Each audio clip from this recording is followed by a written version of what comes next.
Hola, soy Ignacio Torralba, el Tiet, y esto es Entender de Vinos. Hace unas semanas publiqué un vídeo sobre las piernas del vino. ¿Recordáis lo de la glicerina que llaman los franceses les jambes du vin? Un seguidor del canal, Pablo Cerega, me sugirió que hiciese un recuento de las manos que intervienen en el vino, que claro, son manos y son cabezas pensantes que hacen los fantásticos vinos que podemos disfrutar actualmente. En la prehistoria del vino, el vino solo tenía una cabeza y dos manos, que eran las del recolector, cultivador, que lo vendimiaba y se lo bebía. Dejaba prácticamente que el vino se hiciera y se bebía el resultado. Pero con el tiempo, la especialización y el transporte, cada vez eran más las manos y las cabezas que intervenían.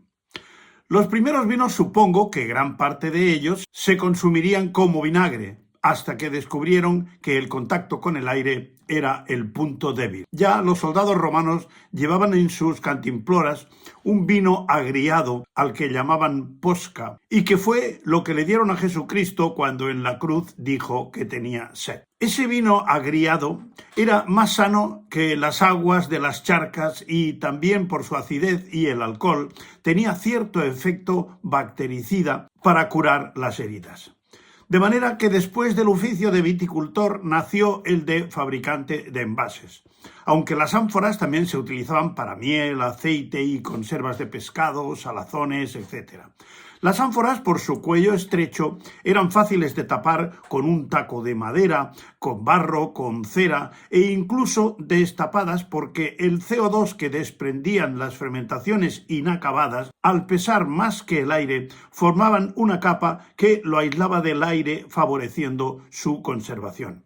Ya tenemos el vino en ánforas y ahora hay que transportarlo por tierra, por mar y por lo tanto trabajo para los carreteros, para los marinos, para los navieros. Ante la fragilidad y la escasa capacidad de las ánforas nació la necesidad de recipientes más grandes y menos frágiles. Se impuso la tina de madera que de diferentes tamaños se podía transportar en carro y al rodar se podía embarcar. Al aumentar la cantidad de producción para vender e incluso exportar, el viticultor no era autosuficiente. Por lo tanto, nacen los oficios de cultivador, podador, vendimiador y, a la hora de elaborarlo, el pisador. Y nacen las tabernas. En las ruinas de Pompeya hay un buen número de ellas, muy bien conservadas, con su mostrador y unos cuencos donde seguramente exponían los elementos comestibles. Luego, en la Edad Media, la taberna se convirtió en un eje social, donde se sitúa la acción de numerosas obras literarias. Y durante bastantes siglos hubo pocos cambios. En las tabernas se servía vino y aguardiente. En cuanto a bodegas de producción de vino, se han descubierto restos de algunas de gran tamaño, como la de Aremi, en Armenia, que data de 4100 años antes de Cristo, descubierta en el 2007. Aquí veis unos restos. Después vendrían Schloss Johannisberg en Alemania en el año 817, Château de Goulaine en Francia sobre el año 1000, el Barone Ricasoli en Italia en 1141, el Château Montredon en Francia en 1344, Codorniu en Cataluña, España en 1551, Casa Madero en México en 1597, con todos los oficios que bodegas de estas dimensiones supondrían. La verdadera revolución vino tras la Revolución Francesa, cuando el invento del señor Guillotin dejó sin trabajo a gran cantidad de cocineros, mayordomos, bodegueros y sommeliers que mimaban a la nobleza, y empieza la Restauración. El vino no es que haya ido siempre unido a la gastronomía, forma parte de la gastronomía. Es difícil imaginar un festín gastronómico sin que el vino, junto a la comida, ocupe un lugar de honor. En Francia, a mediados del siglo XIX, se lleva a cabo la primera clasificación de los crus de Burdeos por encargo de Napoleón III a un comité de expertos en vino que la hacen con tan buen tino que prácticamente no ha tenido que tocarse salvo en 2 ocasiones. Y a partir de ahí Francia marcó el camino. Cuando la filoxera arrasó el viñedo francés, bastantes bodegueros franceses buscaron en España la continuidad de su negocio en La Rioja, comprando la producción y asociándose con bodegas e incluso fundando bodegas como bodegas franco-españolas, con sus famosos Bordón, blanco y tinto, y diamante, blanco. La segunda gran revolución del mundo del vino fue la generalización de la botella de vidrio como envase para el vino.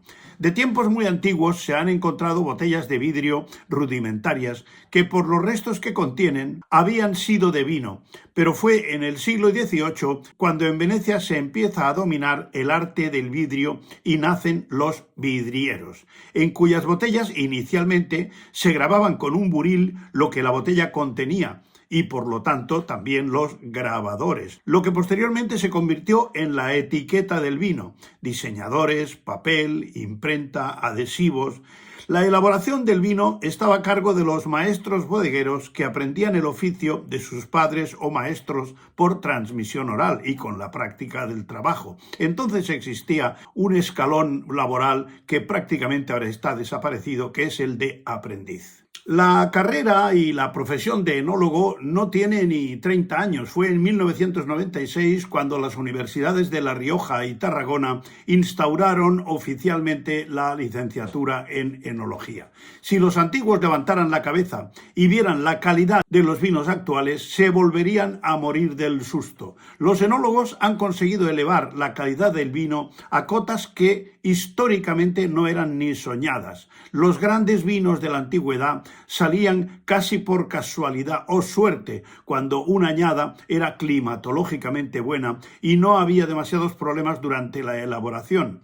Actualmente, hasta los vinos más sencillos se elaboran en unas condiciones de higiene y grado de conocimiento que serían tomados por excelentes por los entendidos en vino de 3 o 4 generaciones atrás. Además de los enólogos, intervienen biólogos que controlan la macrobiota del vino, químicos que elaboran y recomiendan las sustancias correctoras cuando el vino enferma.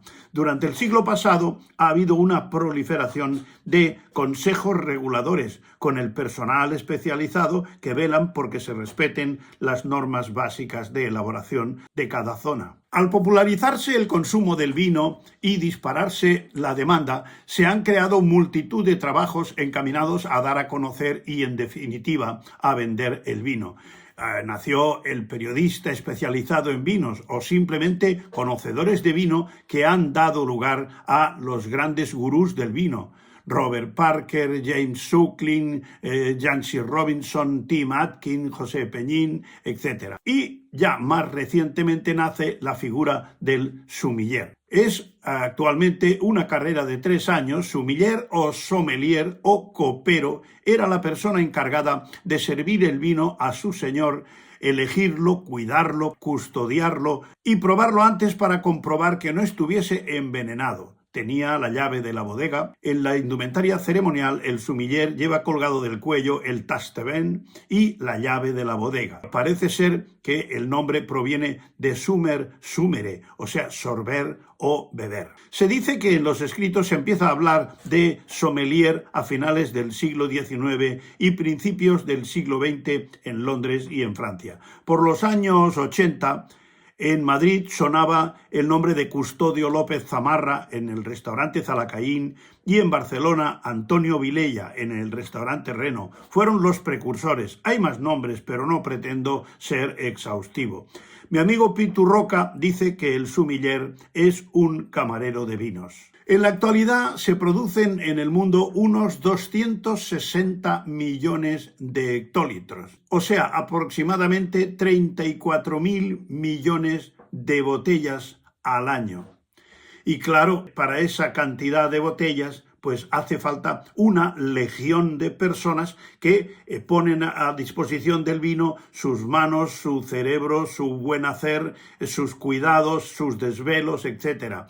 De manera que, haciendo una relación que nunca podrá ser exhaustiva, podemos decir que en el vino las manos y las cabezas que intervienen son el recolector, viticultor, fabricante de envases de todo tipo, de cerámica, de madera, de cristal, etcétera, etcétera, carreteros, marineros, toneleros, cultivador, podador, vendimiador, pisador, tabernero, vidrieros, diseñadores de etiquetas, impresores, fabricantes de adhesivos, bodegueros, enólogo, biólogo, químico, consejos reguladores con todo su personal técnico, inspectores, periodistas especializados, sumiller, vendedores, jefes de marketing, ampelólogo, que es el biólogo que estudia la vid y su cultivo, viverista, agrónomo, catador, el que fabrica las prensas, las maquinarias, los filtros, en fin. Sería inacabable hacer una lista con toda la gente que interviene para que llevemos el vino a nuestra boca y podamos